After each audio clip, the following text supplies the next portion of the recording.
My name is Dolan Cummings. I'm an Associate Fellow of the Institute of Ideas, and I'll be chairing this keynote session, Creativity and Curiosity. Do we make stuff up or find it out?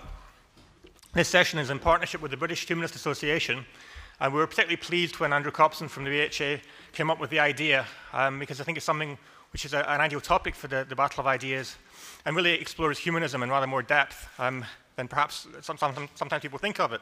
Creativity and curiosity are both elements of human nature, arguably, certainly aspects of the human condition that for many really define what it is to be human, to be both creative and to be curious.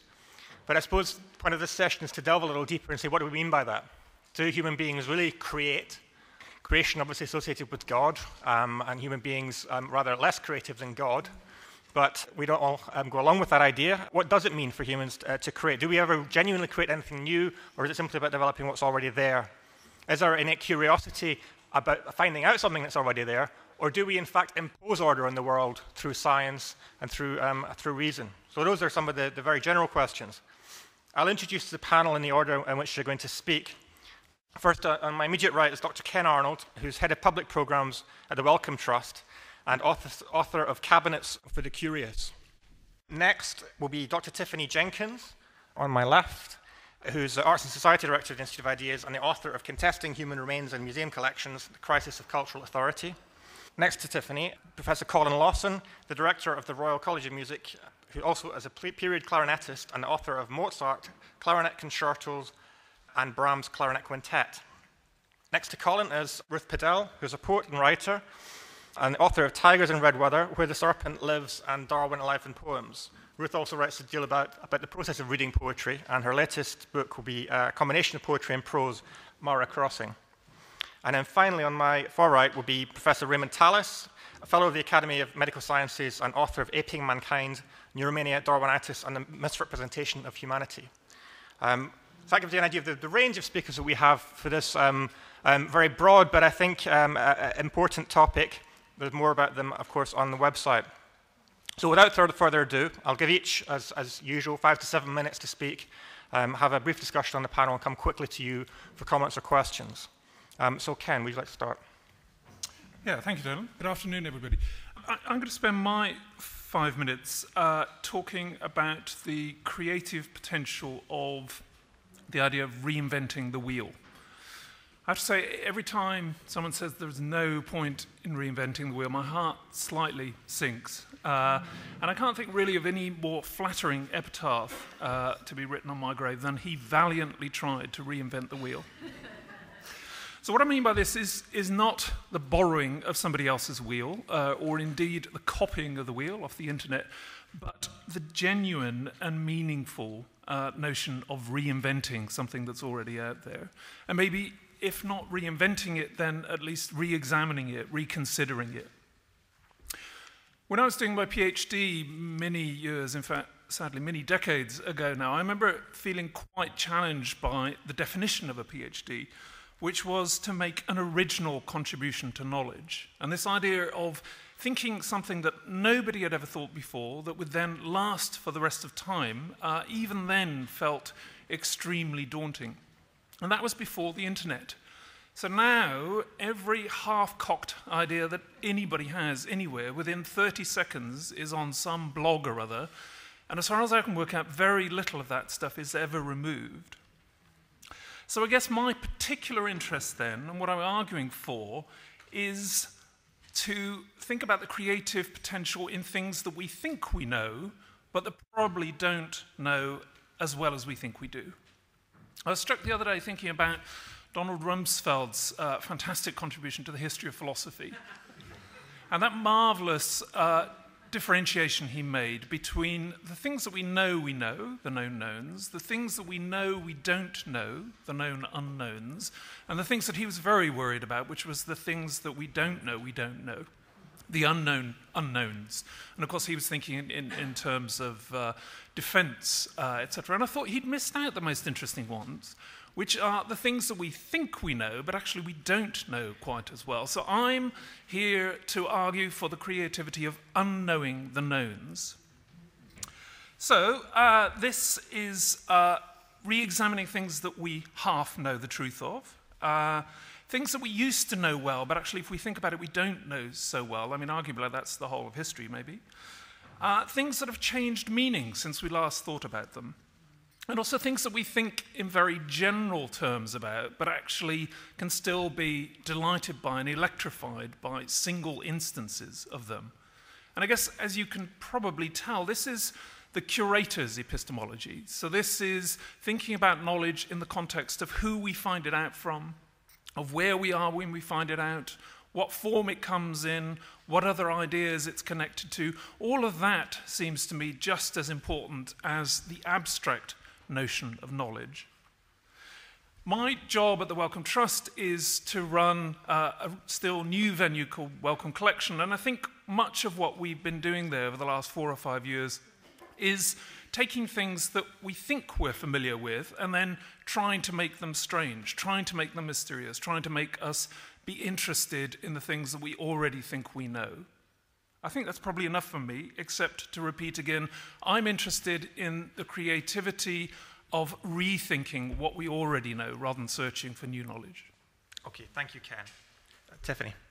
Okay, well, I also want to look at what is creativity, and I want to then look at what is the relationship of art to reality, which is a sort of supplementary question in the very long blurb. And to give it some sort of coherence, I want to try and thread through my talk what I think the barriers are to both creativity today, but also the barriers to appreciating what art can and cannot do. So what is creativity? Well, nature and life is tremendously chaotic. It's full of variety and senselessness, but whether you are Shakespeare or Darwin, there comes a moment when the many different aspects of nature are crystallized into a single unity with an intervention by man, whether it is a scientist or an artist in a creative act. And that act charts a new path of understanding. It's what the poet Coleridge called unity in variety. So science is a search to discover unity in the wild variety of nature, but likewise poetry, painting and the arts are the same search. Beauty, Coleridge said, is unity in variety. Creativity is both then originality, it is a new understanding, but it is also about order and about making meaning. In the field of literature, the canon is a really good example of this. A great writer will emerge on the scene.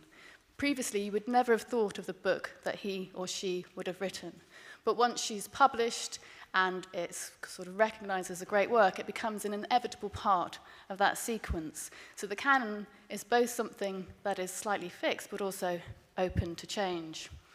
Now, I think one of the barriers to appreciate that sort of beauty of creativity, both the originality side, but also the building on tradition side, one of the barriers to understanding that today is that we venerate and we cultivate and we kind of worship only the originality side. We are overly suspicious of the essential need to build on a tradition and to making order. And I think that's quite a serious problem. You know, we are told we live in creative times. You've probably been to a number of sessions today where the word creative just flowed off everybody's lips. We're all creative now. We are creatives. Creativity is a major buzzword. It's an overused word, but I think in the way it's used, it also misses some really essential qualities that if we don't hold on to, we could miss the beauty of creativity. So the common refrains that you hear in education and in the arts about creativity counterpose it to a number of different things. So creativity is presented as very different to routine. Imagination versus rote learning, innovation versus conformity, spontaneity versus hard work. And in the kind of Bible of this creativity discourse today, the All Our Futures report, published by one Ken Robinson, who now lives in California with all sorts of other, I'd say, friendly whack jobs. The Bible for this says that basically everybody's born creative, and if you go to school, you'll have it beaten out of you. We just need to release our inner potential. And I think that's deeply problematic, because you can only make something new when the newness is perceivable, which means departing from tradition whilst also affirming it. So what is the relationship of art to reality? In 2 minutes. The role of science, I would say, is to understand reality. And the answer to that investigation, to that experiment, should always be the same, no matter who does it, so long as it's kind of right. It is reproducible. That insight you can learn from, but it's a reproducible insight. But for art, is a slightly different version of truth and a different version to reality, but its role is equally to communicate a truth about reality, but it's a very different one to science, and that is the truth of human experience. Science can tell us what man is, but art can help us understand what it is to be a man. Science can understand and explain our very DNA and genetics, but art can reflect on love, betrayal, and morality. Shakespeare's Hamlet is perhaps one of the greatest reflections of all, when he says, "What piece of work is a man, how noble in reason," but then adds, "Man delights not me." He's basically reflecting on the beauty of man. So the point I'm making is that the reality that art can show us is true, but it's not a kind of relevant one or one about realism. It's about the sort of complexity of human emotions. And you can't do a scientific experiment to answer these sort of questions, to answer what it is to be human, what it is to have a friend, what it is to be a mother. You can know how to be a mother, you could know how to produce, but what it actually feels like and the importance of that role is something that is culturally influenced, and also something that art can actually kind of reveal to us. So art is a construction of reality, which also crystallizes it for us, a bit like, I think, I'm half blind and I've now had laser surgery, but when I had it, it was like I could suddenly see, and I think a good piece of artwork does that. So there's an immeasurability about that, though. It can only be done in that art form. You couldn't necessarily describe it in any way that is better than the original piece.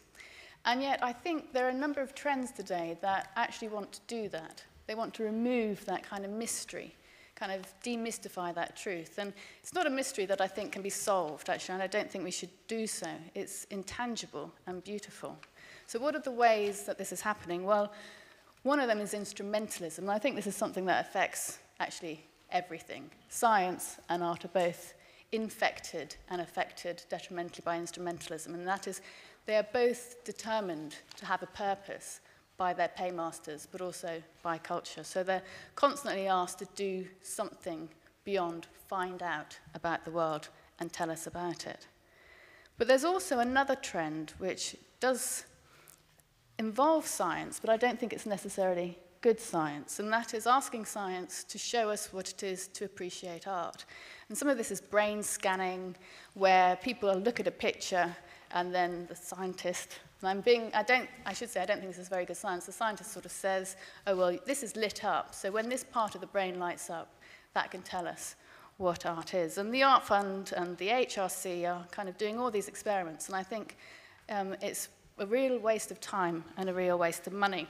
What needs to be done in its place is an assessment, judgment, and that's something that only human beings can really do. Only we can say that is good and explain why. And we've got to really get that kind of hope and possibility back.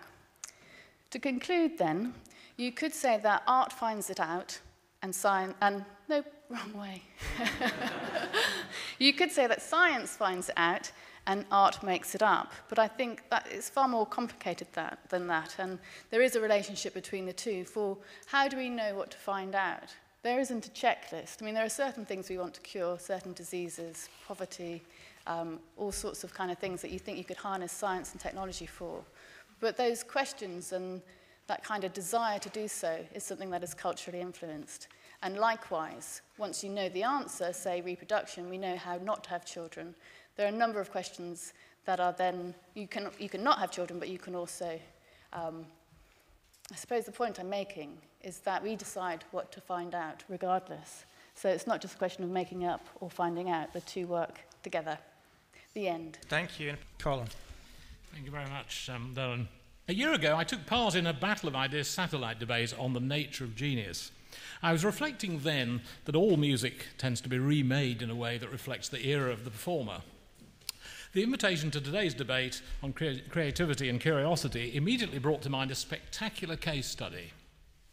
The colourful reception history of Stravinsky's ballet The Rite of Spring began with its controversial and riotous premiere on May the 29th, 1913. For many of us, the achievement of The Rite is that it just exists, a monumental presence arousing the same feelings of impersonal wonder as the grandest works of nature. However much one seeks to explain it, The Rite seems inexplicable. Much later on, Stravinsky must have felt this too, that he discovered the right rather than invented it.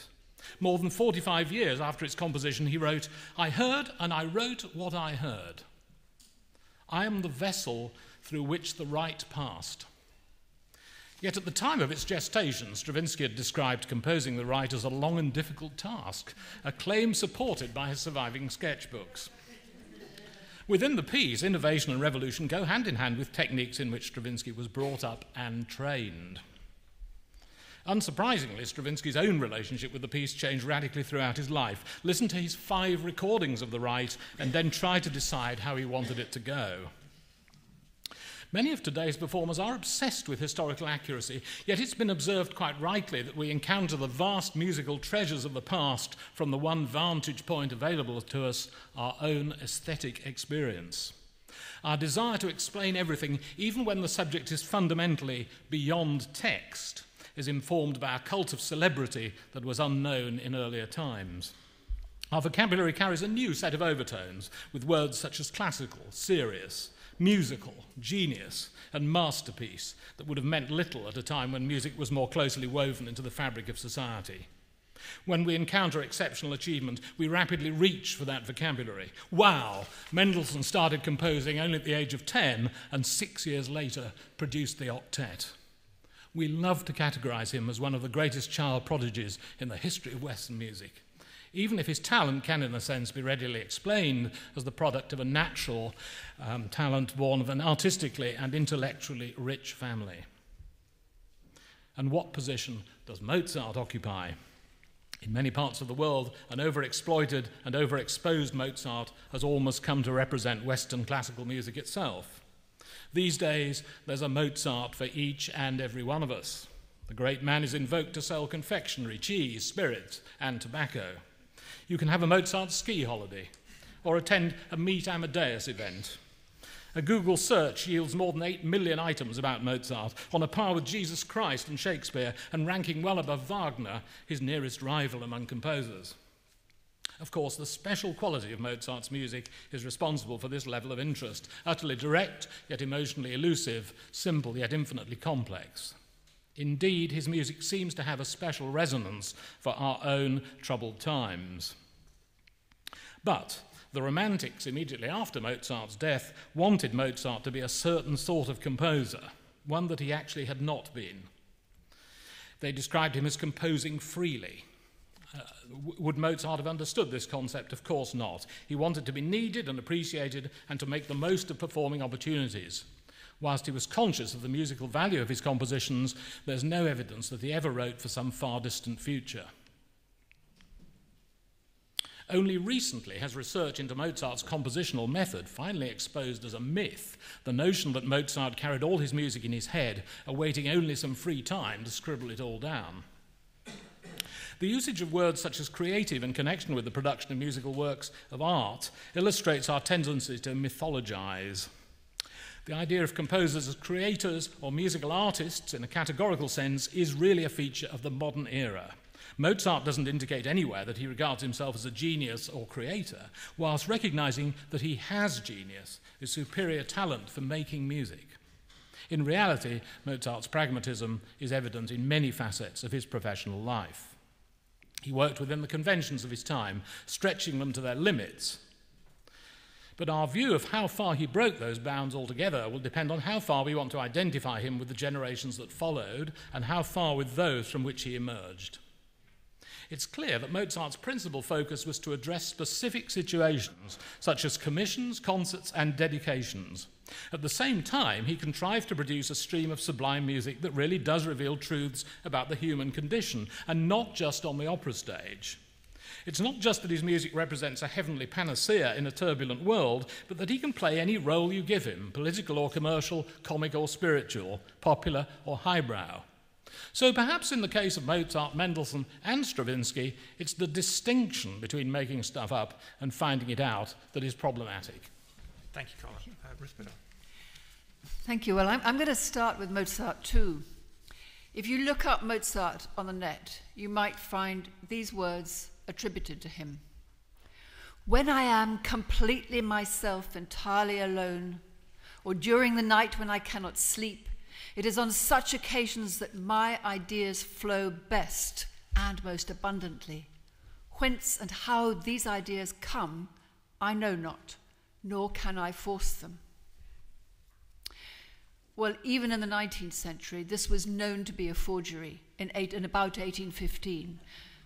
It came from the romantic desire to see him as somebody who, as you say, as Colin says, flows freely. But I'm interested in something else. I'm interested in this sense of when you are writing a poem or painting a picture or composing, where does it feel it's coming from? And it's very, very common that poets will say things like, this poem came to me. Well, came to me in a dream, as in Kubla Khan. But poets say it all the time. Seamus Heaney, who writes wonderfully about creativity in a famous essay on Mossbaum, the farmhouse where he grew up, talks about being in a tree above the familiar farmhouse and seeing the farmyard differently with new eyes. And he's very, very good at talking about how good poetry can make the familiar strange. And that is also, he thinks, the function of metaphor, which is perhaps something we might explore, because metaphor is this leap of imagination from the known to the unknown, and it can make you see freshly with new eyes.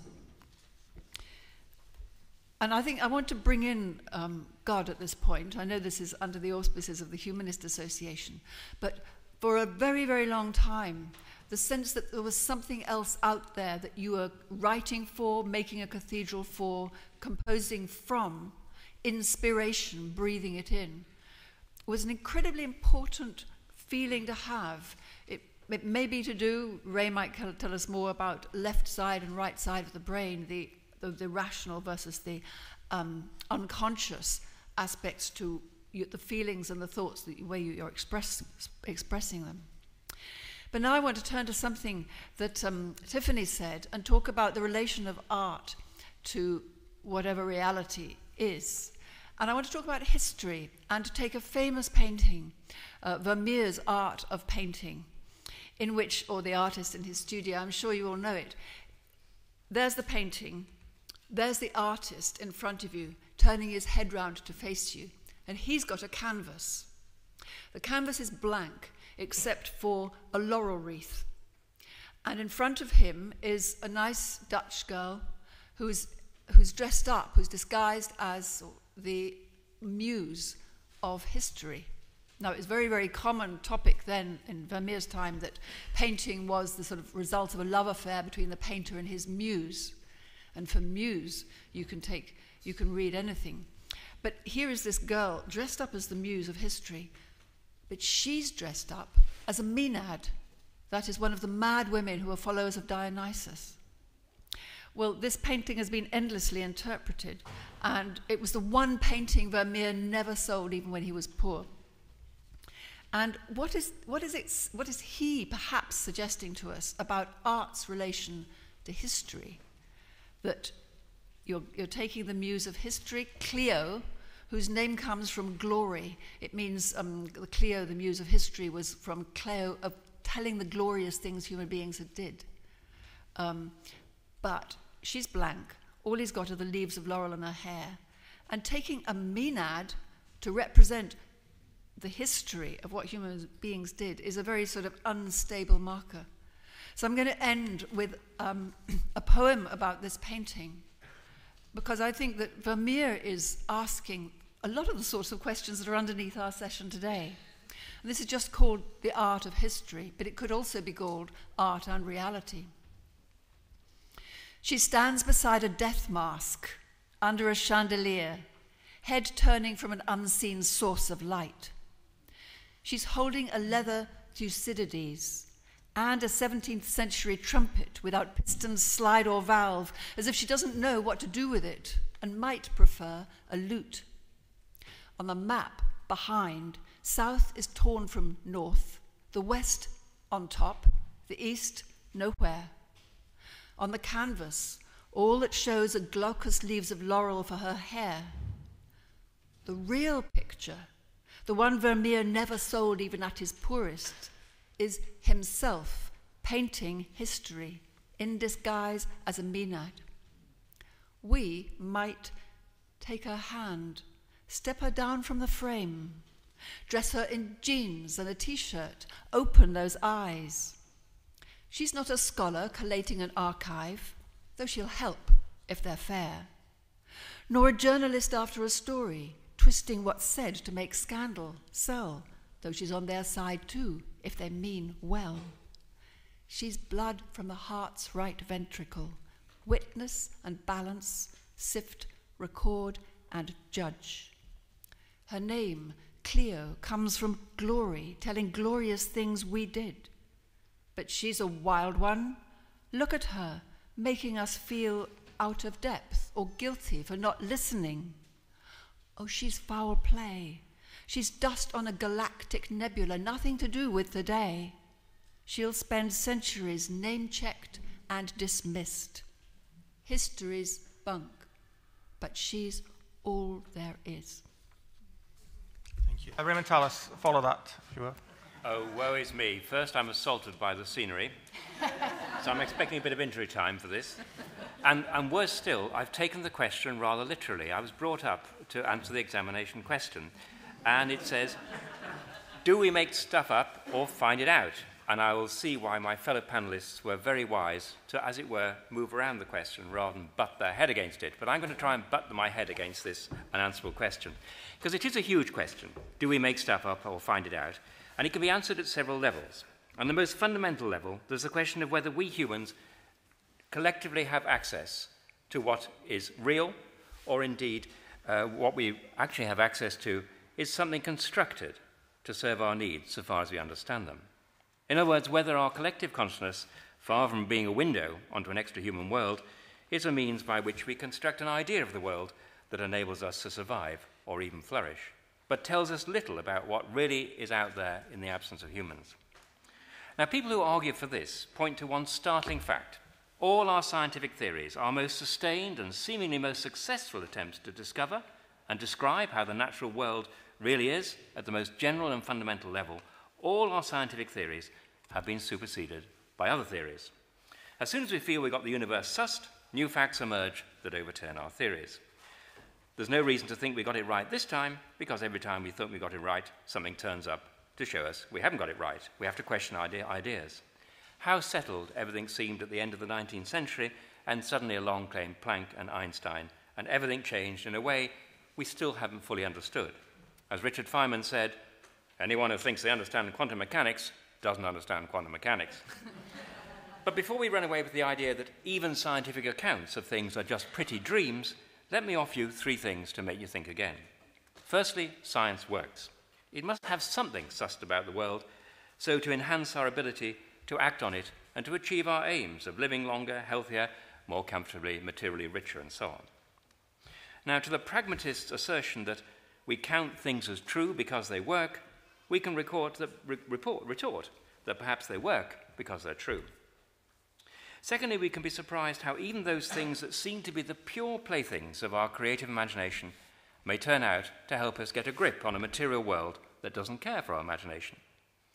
For example, one of the most famous examples is tensor calculus, invented for fun in the 1860s, which proved to be just the mathematical tool that Einstein needed to develop the field equations that lay at the heart of one of the greatest and most powerful theories of all time, the general theory of relativity.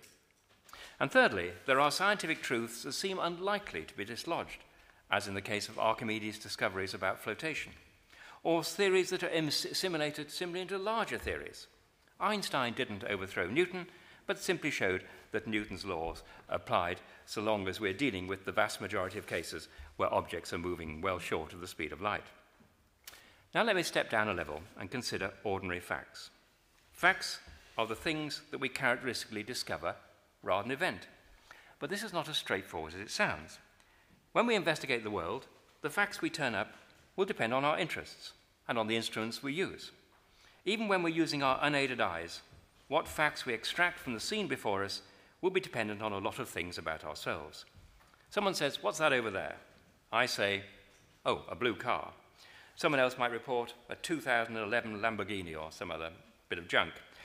A third person might say, "Just the kind of item a conspicuously consuming, wealthy, exploitative banker would buy." Now, all three of us are correct to some extent. in the way we wouldn't be correct if I said it was a green car, someone else said it was a Mini, and someone else said it was the kind of item owned by the robber barons in the 19th century. As the Latin origin of the word indicates, facts are facta, things that are made, but they're not made up. That facts are made or constructed in the way that material objects are not is illustrated by asking this question. How many facts are there in this room? The answer is however many you care to name. The sum total of the true things you could say about this room and its human contents is infinite, ranging from the height of the ceiling to the biography of the person sitting at the end of row Z. So there is a kind of low-level creativity in the generation of every fact. Facts are not the passive products of our experiences of the material world, somehow stimulating our transparent sensory apparatus. But I repeat, facts are made, but not made up. So we have to be careful when we recite that mantra of truth relativists, the thing that Nietzsche said. He said there are no such things as facts, only interpretations. But of course, some facts are more explicitly infected by interpretation than by others. And the 3 facts about the card that I mentioned earlier illustrate this. Let me end my remarks by looking at creativity in the more traditional narrow sense, the making of art. Nietzsche, again, observed that we invent in order to discover. And this is true of science, where we put forward an hypothesis to help guide our looking, to turn gawping into observing. But it's true also in fiction, in which invented characters help us to see real ones. They do this because they're not entirely invented. Often they are composites of real people. But this also reminds us that we tend to exaggerate the role of creation in the making of art. Writers, of course, do more than shuffle around pieces of the real world, but they don't generate worlds out of nothing. They may think they are gods, but they're not. What's more, they're constrained by a language they take off the shelf, and by the characteristics of the genre in which they're operating, poetry, fiction, or whatever. They put out only a little from the mainland of the already written, as Roland Barthes might say. This means that in a well-established genre, the works are jewels rather than lenses, highly wrought artifacts rather than mere copies of what is there. Finally, the sense that a piece of music, which is surely an act of pure creation, of pure invention rather than discovery, has an inevitability built into it, doesn't mean that it reveals something about the extra-musical world. Rather, that it fulfills the expectations we've been trained to have. Well, perhaps not. Perhaps the Pythagoreans thought music refers to and echoes the deep structure of the world, the music of the spheres. On that note I end, and you can see how foolish I was to try and address this question head on, and how wise my fellow panelists were. Thank you.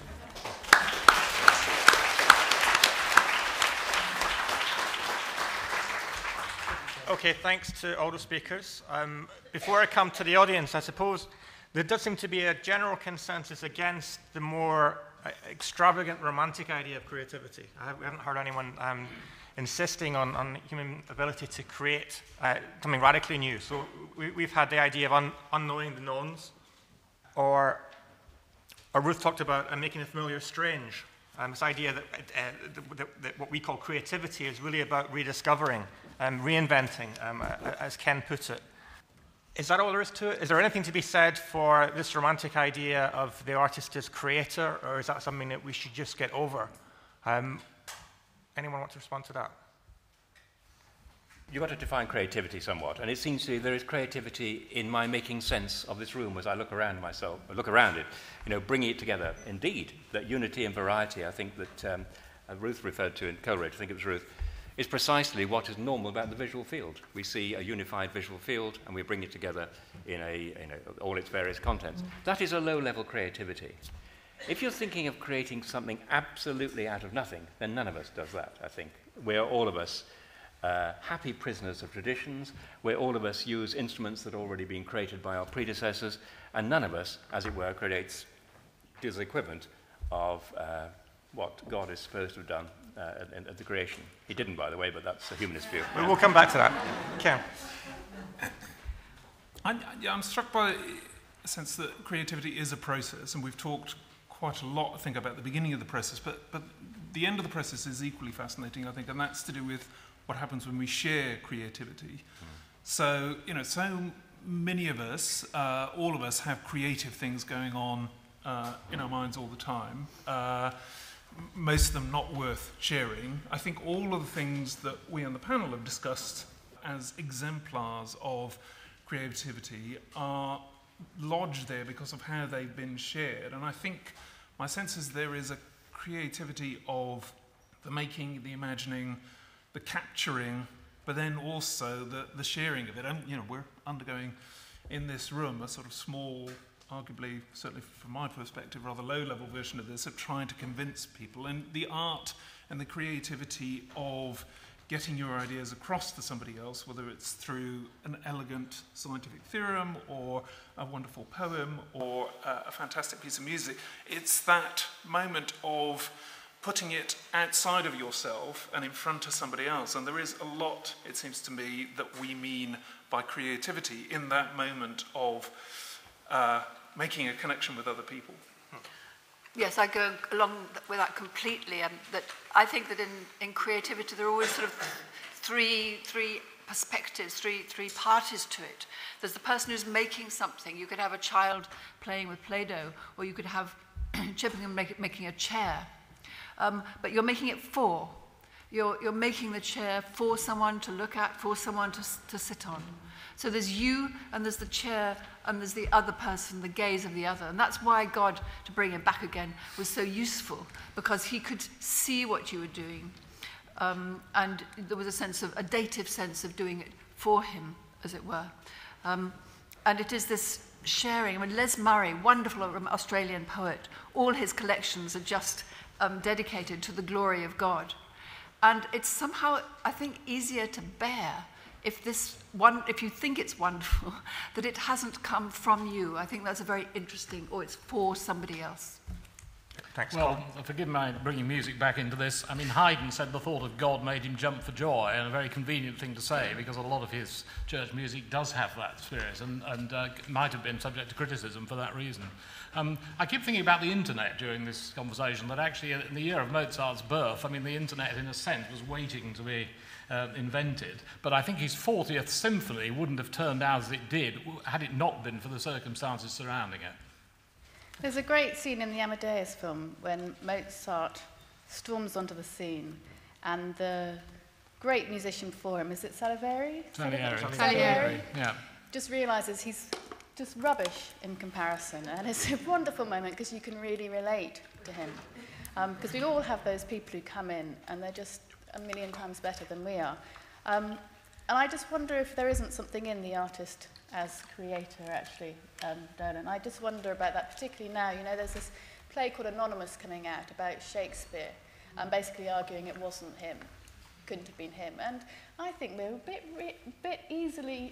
we easily want to pull down the individual creator today, and that just makes me a little bit comfortable. I think we're far too keen to talk about sharing and democratization, and I just think perhaps that kind of the individual there is perhaps, certainly historically, has been stronger. They may have worked within certain historical circumstances, of course, and there's a dynamic relationship between the two, but I think I would champion the artist as creator a little bit. A lot of artists don't make for an audience. They make for their art. They want an audience, but they don't make for them.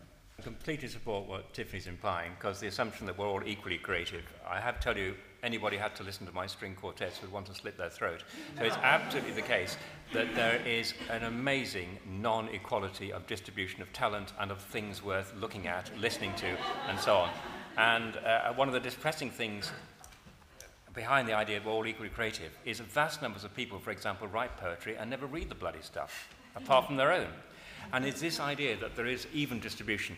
There is something absolutely spectacularly mysterious about something like Mozart. I remember that scene, Amadeus. I mean, Salieri just thinks doomed. And he was bloody good, actually, Salieri. If you listen to his stuff, it's pretty good.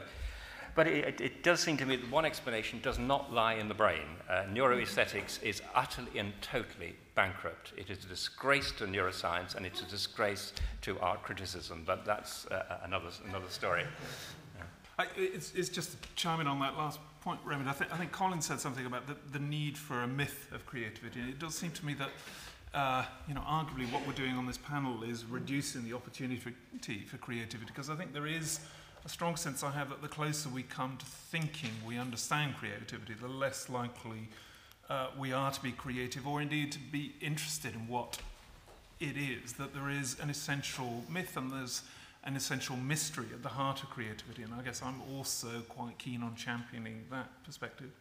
Okay. Interestingly, actually, in Amadeus, Salieri curses God for giving all this talent to the monkey Mozart and not to him. So, I mean, there is this idea that it must come from somewhere. Or, I mean, so Ruth kind of hinted this idea of the transcendent, something coming from beyond. Is it that certain people are able to reach out to something, or is that just mysticism? Well, I've said that I think there is a position where words just run out, and I mean, I said beyond text, same thing. We're all saying the same to some degree. I've got to protest about all this use of Amadeus because it actually proves what I was just saying.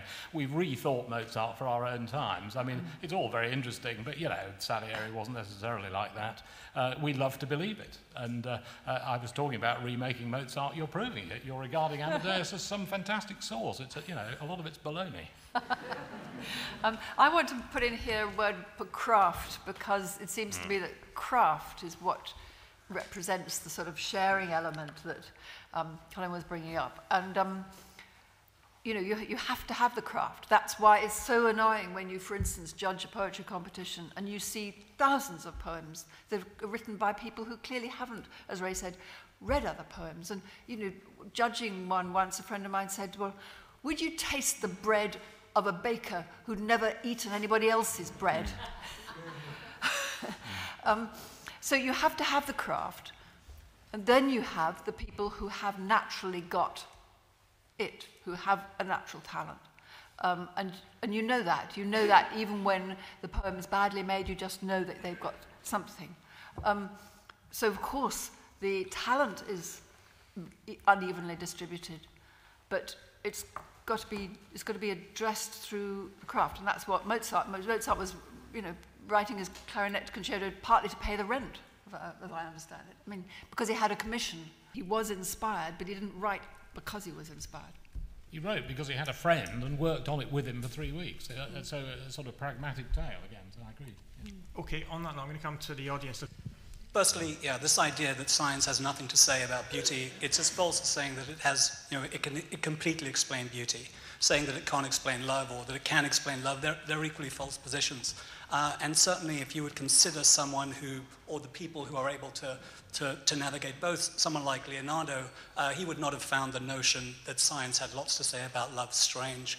On Anonymous, the play, and now Roland Emmerich's film, it just says that, I'm not ruining terribly much, Edward de Vere wrote Shakespeare, but it still, in some sense, fetishizes the individual as the original genius creator.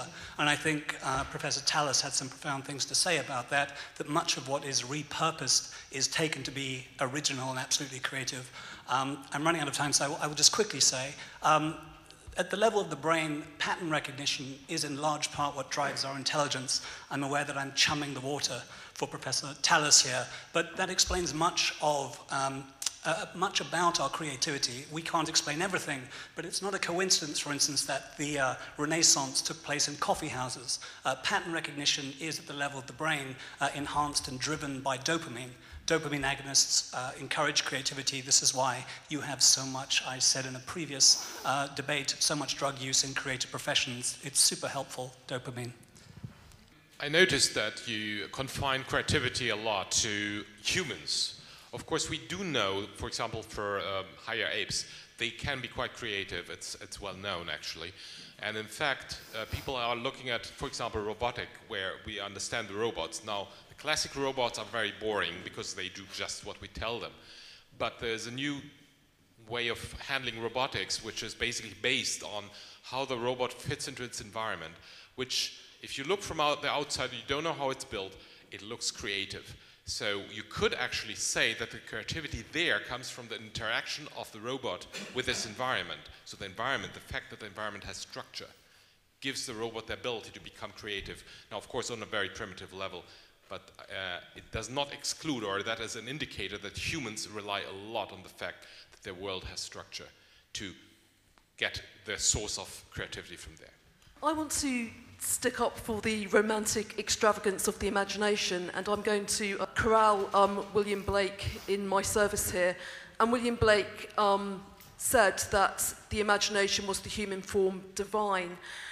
And that idea driving that there it's as creative people, we don't just reflect the world, that there's a spark within us that can actually change the world. Remember, there were a few odd revolutions going on in Blake's time and in the Romantics' time. And the question I want to put to the panel is, have we given up on that idea of the imagination now as something that can actually change the world and change the way we see the world in art and in science and in politics? I think Ray Tallis did exactly the right thing by grappling with the question head on, and I want to pick up on where he ended with the Professor Raymond. You know, the question of whether order is discovered in the universe or imposed on the universe, it's the most profound philosophical question at the heart of science. It's well worth grappling with. It's arguably ultimately irresolvable. And it's summed up nicely in Galileo's statement that mathematics is the language of nature. And if we're ever to establish, if extraterrestrial intelligence exists, for example, and we're ever to establish communication with extraterrestrials, a question we're addressing tomorrow morning, then the question of whether mathematics is the language of nature or a language for nature will become very relevant. But for me, the key thing is, you know, etymologically speaking, culture is the opposite of nature, or exists in opposition to nature. And I think, in that sense, we could do with a bit more culture in science, not in the neuroaesthetics and all that nonsense, but in the sense that, you know, it's possible and desirable to make sense of the world and, following on from that, to change the world. And we need to put that understanding back into science, otherwise what's the point? Whenever I come to these sorts of conferences and I see the panels such as this, and I think, you know, there's such amazing people involved in art today. Why is it that, you know, when you go home, you don't feel that it's there out in society, that this sort of high level of thinking that you're talking about is out there in society, and that, you know, in the same way that Tiffany was talking about, things that actually aren't that special are celebrated. I'm just doing a PGCE at the moment in early years, and one of the areas where creativity is talked about in a great deal is within childhood, how we should let children be creative. And the way that they discuss letting children be creative is by letting them play and discover things for themselves. I very much like the idea that, sorry, I can't remember your name, but the poetess was talking about the idea of the need to learn your craft, learn your 5-finger exercise, and the need for to work at something and learn poems by rote and that kind of thing.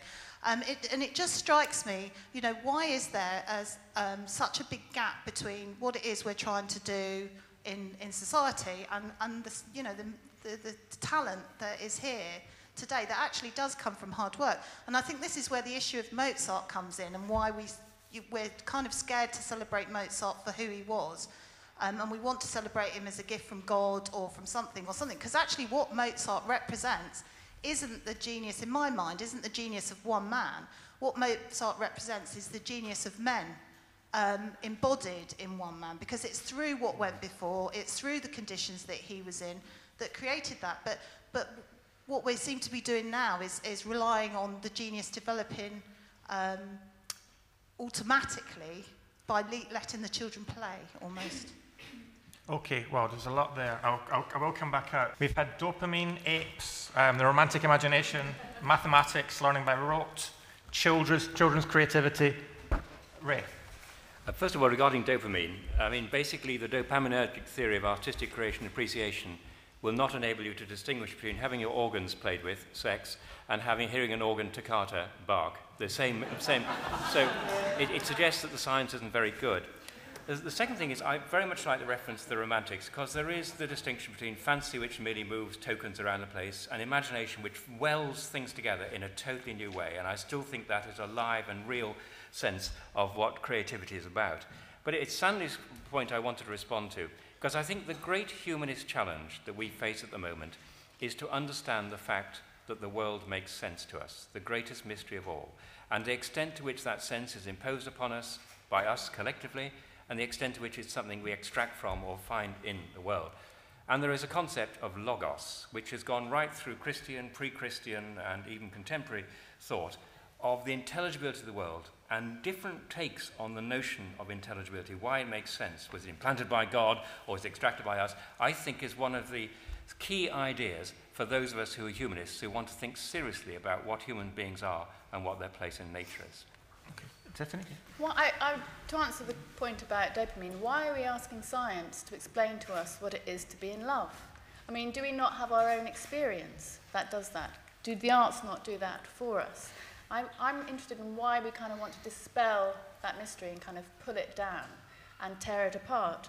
I also don't think it can tell you anything about being in love at all. It can't tell you what it's like to swoon in front of somebody, to kiss somebody. Maybe Rodin can. Rodin can tell you what a kiss is. But certainly I'm unconvinced that any kind of science can. And I'm suspicious of that quest. I'm suspicious of why things that are human creations and human understandings kind of have to be dispelled by, I think, a very kind of suspicious type of science.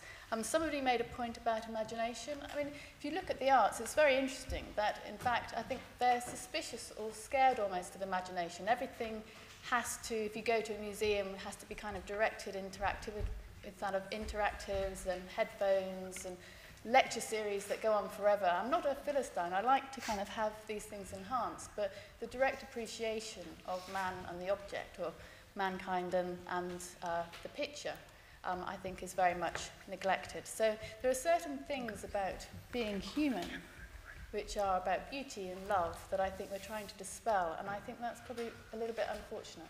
Okay, Ken and then Ruth.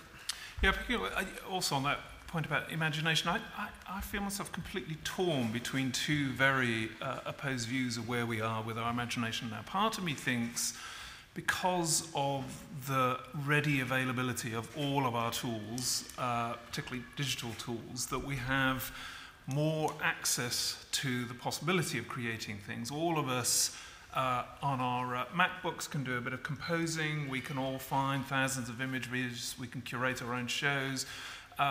We can manipulate images. So there is a sense in which there is an ease of creating new things, and therefore a sense in which we might be in an era of completely universal creativity. And then I have to say I have a very different sense at the same time, which is we are drowning in everybody else's and our own half-cocked attempts at creativity, and therefore, by 10 o'clock in the morning we've seen 1,000 images, and the spur to creating things, I think, is leaving us at the same time that we are equipping ourselves with the most extraordinary tools to create. And I suppose I end up with the sense that either we're going to stop creating entirely because we can't see any point of it, or we are going to be going through an age of the most extraordinary creativity. I don't know which is going to happen. Sorry, what would that creativity look like? I just think it's bizarre that we say we're on the cusp of all this creativity if we can't even say what it's for. I mean, it just seems to me that we're kind of killing ourselves. What it is or what it's for? Either. If we say there's a huge amount of creativity around, what is it? Where is it? I'll let Ken think about that. I wanted to go on to two words, imagination and mystery. And yes, of course I'm with imagination, Blake and so on. Darwin said, you can understand the true conditions of life only if you use your imagination to hold on to a sense of the ruthlessness of the natural forces that could waste the bright surface. And I want to hold on to this sense of imago in imagination.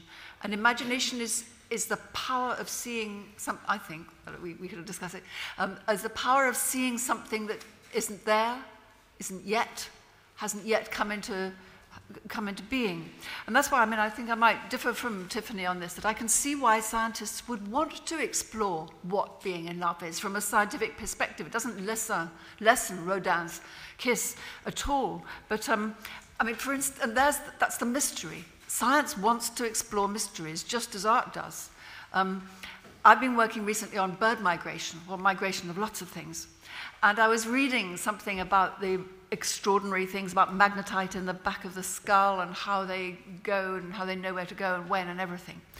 And somebody in the audience afterwards said, but isn't that undoing the mystery? And I thought, no, it's just putting the mystery further back in a different place. It is extraordinary that bar-headed geese have evolved ways of putting the oxygen deeper in the capillaries of their muscles so they can fly over Everest. That's an extraordinary thing, and that's a mystery itself. So science has its mysteries, and they're different sometimes from arts, but we can still wonder at them, and we can still try and learn to represent, find out about them, discover them. Okay. Just on the last intervention from the audience, I think we've got to be careful about not getting too UK-centric when we get into educational matters and what children do and the position of arts. And actually, one of the problems, I think, is you forget what's in your soul. You lose track of what's in your soul because you're going after funding all the time. You forget, when you wake up in the morning, what you actually think yourself because you've been so conditioned. And finally, for this little patch, Genius is Meaningless Without Society was the name of that tranche of debate that I took part in, and of course, absolutely true. Okay, thanks. Yeah. I just wanted to say, do you think that creativity can be taught in any way?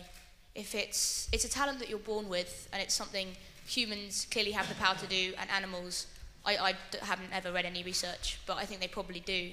But it's then kind of going into AI and trying to kind of make computers, make technology that much better. Is there any way of getting to a point where we can start programming creativity?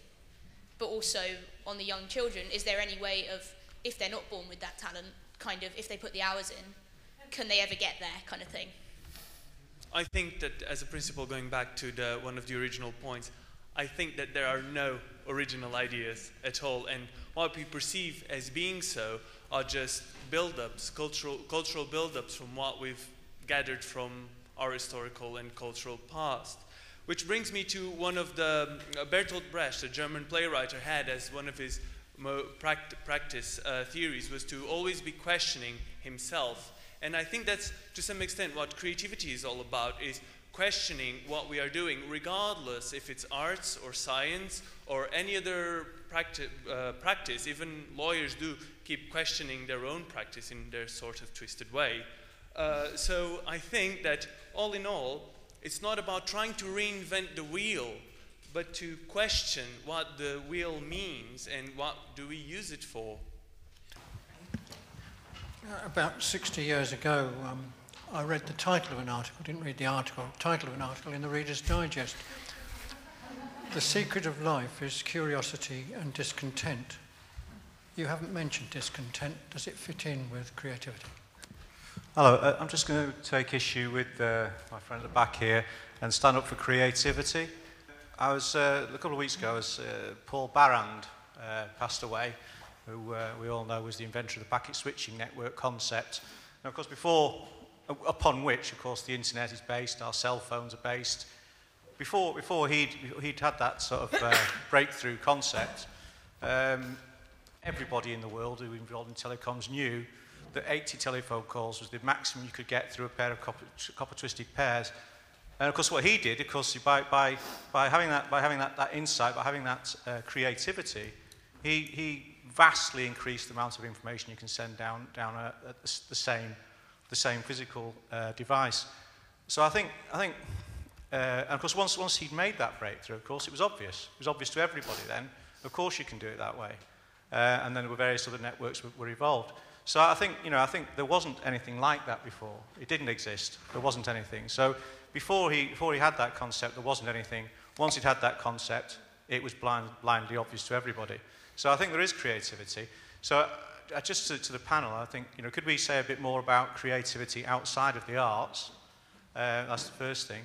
And secondly, yeah, let's stand up for the creatives. Just a few thoughts to share. I feel a lot of emphasis has been spent on the external relationship. I mean, if I think of certainly the sort of education, formal and informal, that I've received in the past, the majority of it is spent on dealing and understanding with others, with the external world, and not enough attention or emphasis spent on looking at the inner self in understanding ourselves. And the consequence of that is when we talk about science, we automatically think of that's trying to help us to discover the outside world. And when we talk about creativity and art, that is a reflection of our understanding of the outside world. I think that's just one side of the story. I think the good science and good art comes from within ourselves. The deeper of an understanding we have of ourselves, better science and better art we could create. And the second point I want to make is about your view of there are certain things, for example, like love, that cannot be explained by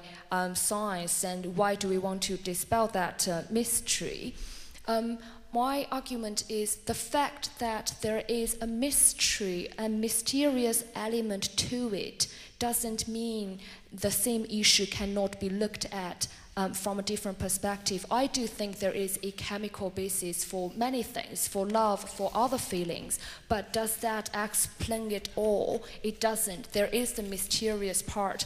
And the final bit that I want to mention is we began talking about originality. I just feel we should look at probably originality on different dimensions.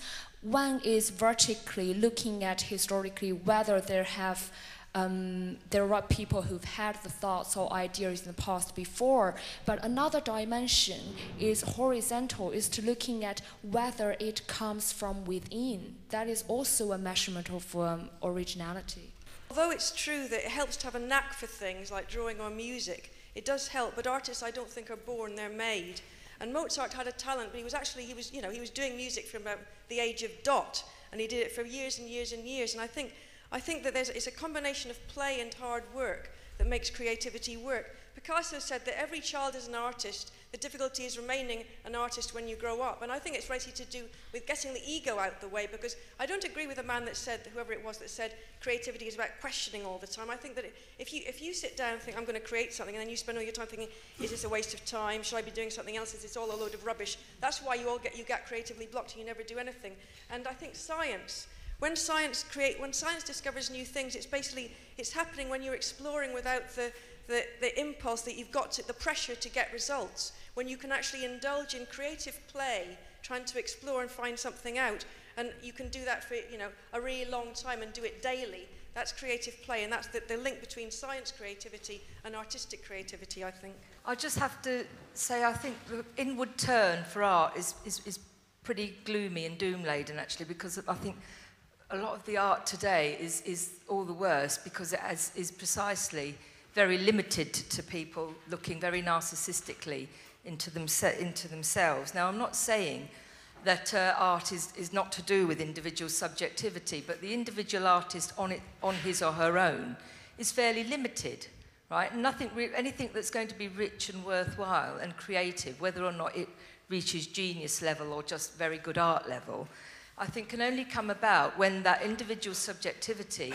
is drawn out of itself in an outward direction through engagement with things around it. Now, that doesn't mean artists have to go around, being actively engaged in society to get the inputs to develop their creativity. Traditionally, it's been done through education.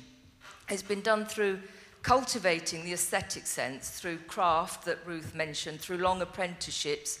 All the great Renaissance artists, worked for years in studios in a minor capacity, learning their craft. And, and through the intermediary of knowledge, aesthetic knowledge, artistic knowledge, that individual subjectivity can become greater. And I think everybody can benefit from that, whether you achieve Mozart status or not. Just finally, on the science thing, science is interested in mysteries. It is, but I think it's also part of developing human knowledge is understanding the limits of each category. So science is legitimate to look into mysteries in a certain sphere of the physical world, but things like love and art belong to a different realm, I think, which is not sort of different in the sense of being out of this world and not unrelated to it, but it is a separate category and has its different criteria. Thanks. I'm a mathematician, and I constantly flip-flop over Sandy's question of whether I can be said to be creative. I'm also intimidated by the more personal question of whether I should try to be creative. I'm also a designer and programmer of video games, as Dolan says, and there I thought that I was trying to be creative. And then I listened to this lecture by a guy called Jonathan Blow. It's called Video Games as Instruments for Observing Our Universe. It's an extremely important lecture, and in it, Jonathan Blow says that a video game is essentially a set of axioms. It is any computer program is behavior created by a human, but any computer program will always exhibit behavior that you didn't expect, just like someone else brought up robotics. You don't have to think about robots. It's easier to think about computer programs. They always exhibit strange behavior that you did not create. And in this respect, so Jonathan Blow says, this is where the beautiful things happen, the things that you didn't expect that come out of the things that you create. And in that respect, I think that video games are the place where culture meets science. Ken? I'm struck by a number of the questions, and a slightly guilty sense I have that I've been too cuddly about creativity. I think you're right. I think discontent, that's a superb element to hold on to, and the notion that it's inner trouble. You know, often designers will talk about their work as problem solving, and I do think creativity is very much about problems either out there in the world or as the person in the second row there hinted at, you know, problems within ourselves. I think without a sense of trouble and strife and dissatisfaction and disillusionment, often with ourselves, there would be a vastly less creative world around us. Okay. Can you teach creativity? No, you can't. Not certainly in the way that people are trying to today. There are all sorts of people that are now rolled out, particularly for management consultants, to teach them how to be creative. And what they're really doing is talking about how to deal with risk and insecurity. Sort of like creativity has become the buzzword to deal with the kind of strange and flexible times that we live in. What you can do, though, is teach people the basics. And when I say basics, I mean big basics. The history of art, what scientific methodology is. Then you need the pressure of an engaged society to raise them up, to kind of push them up. You know, you do think if you lived in times when you had a bit more pressure on you, you might be a bit better, but maybe I'm just making excuses. And then I think you need a few good individuals. Okay, I've got Ray and then Colin and Ruth both want to come in. Yeah. Certainly, I don't think creativity can be taught except by a greater creator, and very few people who lay on creative writing classes are greater than the writers that we should all admire. I very much like the emphasis again and again on craft. That's what I like a lot, and I resonated, as Ken did, to the discontent observation. I think a great artist is discontented at many levels. He's discontented perhaps with his or her life. He's discontented, or her, with what has achieved, and discontent with the world. So it's a many-layered discontent. It's a divine discontent, as Schopenhauer said, that drives the artist.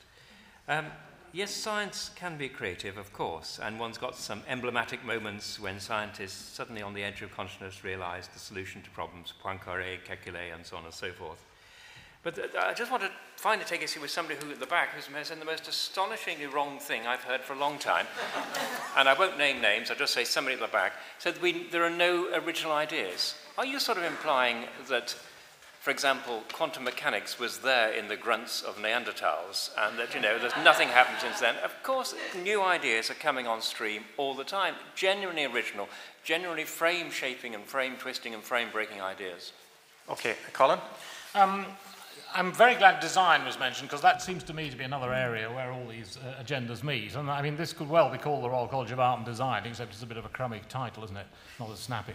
I mean, James Dyson's an alumnus, I mean, that's creativity, isn't it, of a sort, which we can discuss. Within my own area, of course, the question is whether composition can be taught, and where does the art and craft come? And of course, we get a lot of people who are obsessed with rather second-rate English composers from 1900, 1950, many of whose autographs we have in the college. Are they really worthy of the anorak's attention? Well, often they are in terms of the craft, but not the art. So making that point again. Thanks. And you can teach craft, and you can do more than that. You can teach people you can try and strip away the second-handness of how they think. So people come to you and they often reuse cliches, and you say, well, you can show them what the freshness is, but you're trying to get back to the freshness of their own imagination, and it's a kind of discipline. So you can teach a sort of discipline of self-criticism that is also, with any luck, a sort of release of what's fresh in them. So you can teach them to listen, perhaps.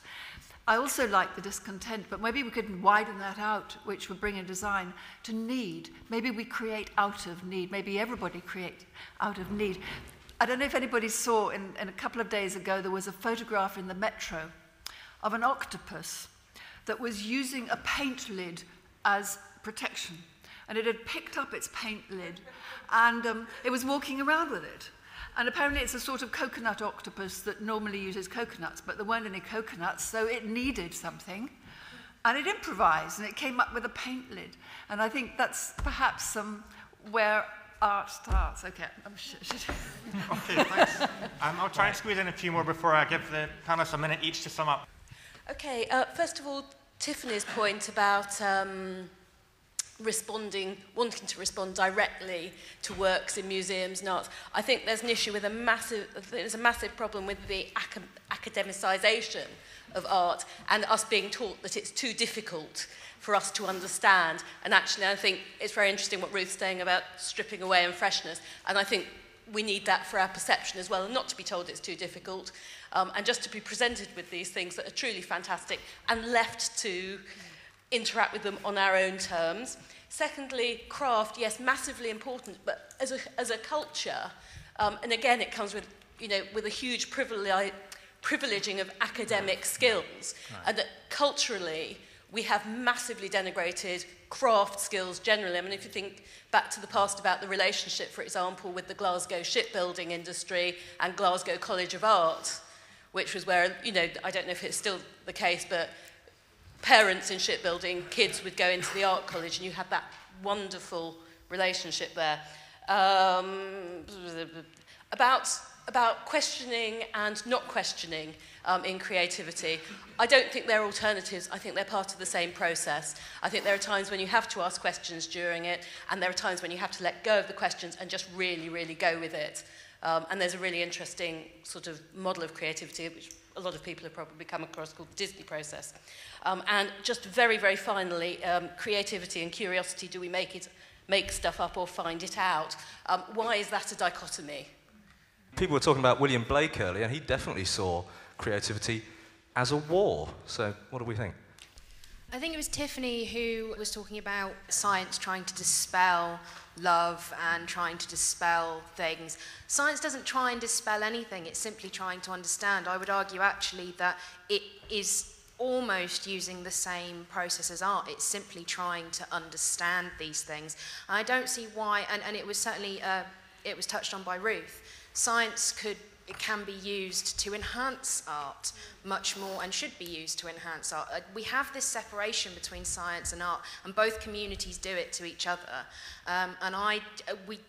It's really, really silly to me, because at the end of the day, it's all about understanding the human process.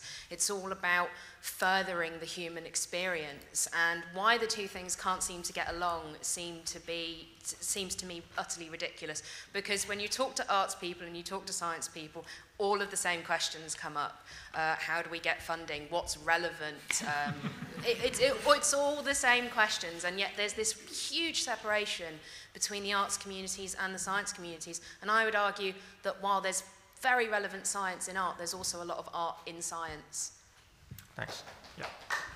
Why does it matter at all whether we create things or we find them out? I just don't think that question of the debate has been justified. Okay, that's a nice one to conclude on. So in the original order that we spoke... I'm struck by how we've, and maybe we shouldn't be surprised at the Institute of Ideas session, been drifting more and more towards the politics of creativity, the question of why we want to be creative. And we've had the sense it's for our own sake, it's for maybe the sake of democracy, a hint that it's for the sake of warfare, the sake of the economics.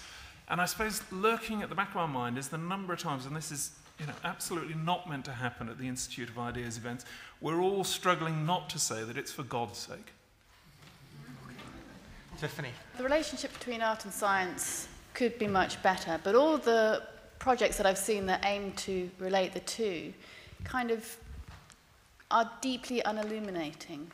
And I mean, to be really crass, a really crass example would be not trying to dispel the mystery of love, but I've seen numerous pictures of artists who've done stem cells and painted them or whatever, and that's not science, and that's not very good art. And I do think you have to ask, what does it mean when science starts saying we need art, and art starts saying we need science? And I think there's probably an inability in both ways of seeing the world and both methods to justify what they do on their own terms. And so basically art's not able to say, we show reality through the complexity of human experience, and science not able to say, we understand nature. Neither of them are able to fully justify themselves, and so they start relying on the other. So I just think we have to be slightly careful and just ask, does this illuminate anything? Not don't do it, but does it illuminate anything? Now, I think, to conclude, as you go about your merry way in the next couple of days, just listen to how people use the word creativity and ask yourself, what do they mean by it? I think it's used far too promiscuously, imprecisely, to mean a myriad of things, and that begins to make me worry, right? And I think what we're basically doing is not addressing certain problems in society, and instead just saying it's okay because we'll all be creative. That's a slightly bizarre thing to say, but I am confident that if you try and listen out for the word creativity and the number of ways it's used, you'll basically be surprised and shocked, and I think we should stop using it. That's the end. Okay, thanks. Colin. Well, I think all of us in this room have got some fighting to do. Are we going to be proactive or reactive in this environment? Because we live in a society of instant gratification. Can we be bothered to sit down and listen to a piece of music for an hour? You've been very well behaved in this room, but can you go away and actually devote an hour to a piece of art? Because there are so many other distractions. And I'm not just talking about music here. What do we think of from pop star to opera star? I mean, that's not an opera star, for goodness sake, hamming through an Italian aria with a microphone in your hand, and one or two opera singers wrote in and said that, thank goodness. But we do want to be gratified instantly. It's not going to happen, really. Where are our souls in all this? Thank you. Ruth, perfect timing. Most people I don't hear the word creativity from one weekend to the next, actually. I mean, that's probably because I live in a different environment, and, you know, I mean, people in my hearing don't go around talking about creativity. But we do use poetry and science, I think, have masses of things in common. They're both very, very precise. You can't get away with fuzzy thinking in either, or fuzzy word use. And a lot of poets use science. So, for example, there was a poem in the Underground by Joe Shapcott about a quark. I don't know if anybody knows it or has seen it. And it is an interesting thing about a quark looking back at a scientist. And I know scientists who enjoy that sort of poetry because it makes them see it newly. So I'm not in this art and science world, but in the poetry and science world, there's a lot of very interesting cross-fertilization. No justifications, but just an interesting re-seeing. Thank you. Finally, Ray Tallis. Someone said, do we need to dichotomize between discovery and invention? I hope you felt the burden of everything I said in my opening comment was precisely that. It's actually quite difficult to separate those things. And I think there's a deep and interesting question about where invention stops and discovery begins and vice versa. And I do feel that digging deep into that question will lead us into some of the most interesting inquiries that face us as humanists, which is to understand what it is that enables us to make sense of the world and wherein lies the intelligibility of the world.